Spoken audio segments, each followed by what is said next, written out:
to be clear about what Chicago is. It always will be a sanctuary city. We are not going to sacrifice 500,000 people who live amongst us, who are part of our community. The mayors of major cities pledging theirs will remain sanctuaries for illegals, despite President-elect Donald Trump's plan to end them. Well, here with reaction is the mother of Sergeant Brandon Mendoza. There he is.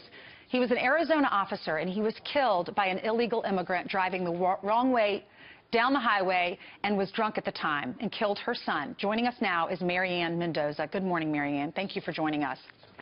Good morning, Ainsley. You were immediately on my mind yesterday when we were playing all these sound bites from these mayors that were saying that, and we wanted to get you on because we wanted to find out, what is your message to them? These mayors are speaking out and allowing these illegal aliens to assume that they have the same rights as legal immigrants in our country. The Chicago mayor stated, that Chicago was founded on immigrants, and that's a true statement. But what most of them are failing to project out there and let these people know is, if you're an illegal alien in our country committing crimes, you don't have the same rights as a legal immigrant who has gone through the process of becoming an American citizen, time, money spent doing it. And these legal immigrants can be deported for a lot of the crimes that these illegal immigrants are committing, and our elected officials in some of these cities and towns are protecting them for. If Donald Trump's policies were in place, the guy who killed your son, would he be here in the U.S.? No, he would not. Why do you say that? He committed fraud, he committed burglary, he assaulted a police officer. Those are crimes that should warrant a person to be deported from our country.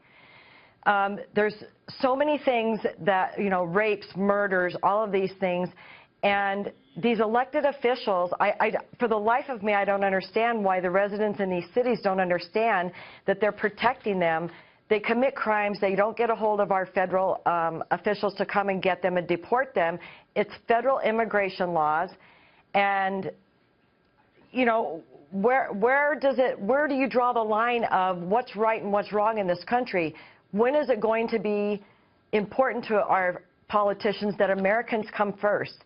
And there's so many things that are protecting illegal aliens in our country. The list just goes on and on and on. Taxpayer money that provides them the benefits that they come here, to get for free: welfare, food stamps, education, health care.